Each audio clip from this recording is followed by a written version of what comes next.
Hey, this is Rex, and you're watching the Brick Ninjas.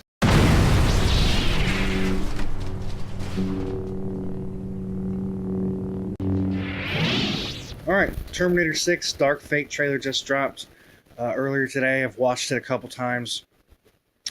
Initially, I am not excited. This doesn't give me any confidence in what they're going to do with the franchise moving forward.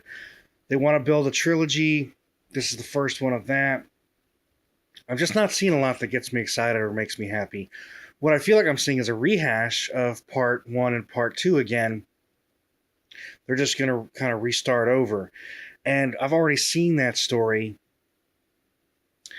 Um, I don't know how many more times I need to see it to get into it. What I really want to see is the future war that they've been talking about. Now, from what I understand, this movie is supposed to basically start the day or the before Judgment Day or the day after, one of the others. Basically, Judgment Day does happen during this movie, and that they show that they're in Mexico, and even this was said in previous movies, the fallout wasn't in Mexico, so a lot of people sought refuge there, which is fine and cool. But what doesn't get me excited is the fact that it just seems like they're just following kind of a trendy narrative right now with a female Terminator that's supposed to be ambiguous, to be able to slip in and mix and be undetectable in crowds. I feel like they're trying to be like, oh, is it male? Is it female? That I really like the original Terminator and the other ones because Arnold's such an imposing figure that he's a great villain in the first movie where he looks just in the flesh as a human. He looks scary. He's intimidating. As a human, you would be scared of him, and then to know that underneath that's a machine is even more terrifying. And how are you going to stop this thing? And then T2 is really good because they have this crazy liquid Terminator that could morph into almost anybody and do all these different things. And the look and the feel of that movie was so cool. I did enjoy 3, and I did enjoy 5. Hated 4. I hated 4. I really did. It just there was so much they lost in that movie that it was really bad. Anyways, this movie. Let me go ahead and look through the trailer a little bit and just kind of comment on some of the things that I'm seeing. We start on a road, which is something that is very similar from the second movie.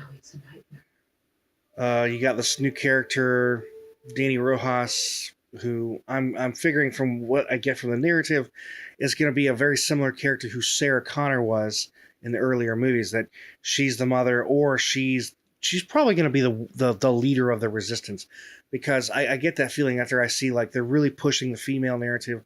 Oh, the women are the way of the future, and that's kind of the whole narrative now. That's very trendy, and I just feel like that's probably what they're going to do. She's not going to be the mother of the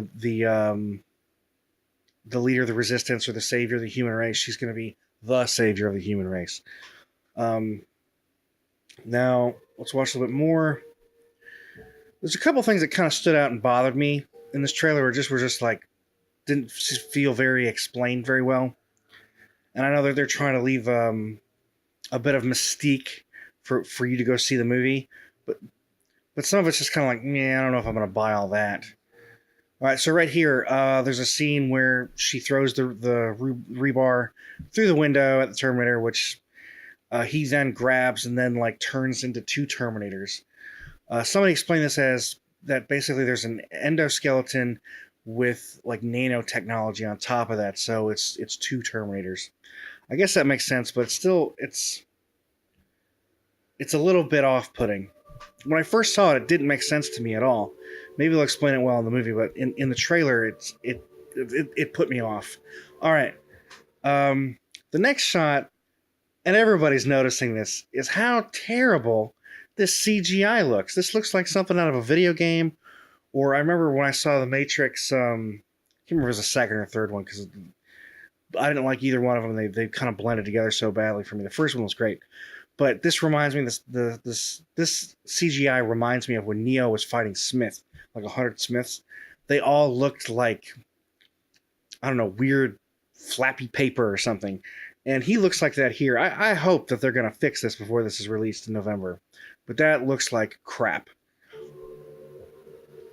All right, so she's dodging, and they're kind of showing underneath her is like this, I don't know, something for the flesh to hold on to. So she's, from what I'm getting, she's supposed to be kind of a hybrid between a Terminator and a human, which is something similar that they did with Sam Worthington's character, which I hated in Salvation. Maybe they'll play it off well here. I hope I'm wrong. I hope this movie is great, and I hope my opinion is completely wrong, and that's just it. But so far, what I'm seeing is not filling me with confidence. All right, car blows up. Bad Terminator's over there with his little knife arm. Throws rebar at her. Now there's endoskeleton. I mean, that looks cool. I like to look at that. I still wish it was chrome. I don't care for the darker material. They're just trying to be different and be, updated. And then it comes Sarah Connor. She's all badass with this crazy shotgun with a humongous magazine feed in it, where she's not going to run out of ammo. She's shooting, taking them out. And then she's got a bazooka. Yeah, I mean, she looks badass. There's no doubt about that. That character was set up in Terminator 2. But to me, they're just trying to, like I said, play to a trendy narrative right now, which is a little bit, it's annoying to me. Here nor there. And then they ask who she is. Obviously, we already know who she is. That looked like the same hotel room that she conceived John Connor in. I wonder if that's true or not. Let's see. They've got to protect this girl. She's in. Oh wow, you're a Terminator. I've not seen one like you before, so you're very much like human, which I guess in how she acts is very human. Almost human. In that she has empathy and feelings and stuff like that. And she's fighting. Now, I don't know why you'd say you're almost human, and then she's like beating cops to death. That doesn't seem exactly human to me, but let's keep going. I am human. Okay. Of course, Tim Miller's name came up. I really enjoyed Deadpool, the first Deadpool. He's directing. Now, everybody's talking about James Cameron. This time, James Cameron's he's focusing on the I don't know, the 7 or 8 Avatar movies that he's making. But he's still the producer of this movie, and he's given Tim Miller to be the director. Tim Miller's a good director. James Cameron, of course, has proved himself in the past. But there's a different... a producer and a director are different roles. A director kind of... You give them the script, and then they kind of envision that. Overall, that, though, is the producer. Like, if the producer doesn't like something about the movie, it will be changed. I mean, they're over the director. So at the end of the day, it is the producer's movie. That's why you always see when somebody wins an Academy Award, when a film wins an Academy Award, the producer gets it. That's why I would say like the Marvel Cinematic Universe has been so good, and there's been a lot of continuity, is because Kevin Feige has been the producer of all those movies. It's his vision, it's his baby. He's overseen every single film and made sure that they all fit together well, and that's why there's a lot of continuity there. And why it works so well. He is over that. Those are his babies. All right. So hopefully James Cameron still is, still has that spark left in him for this franchise.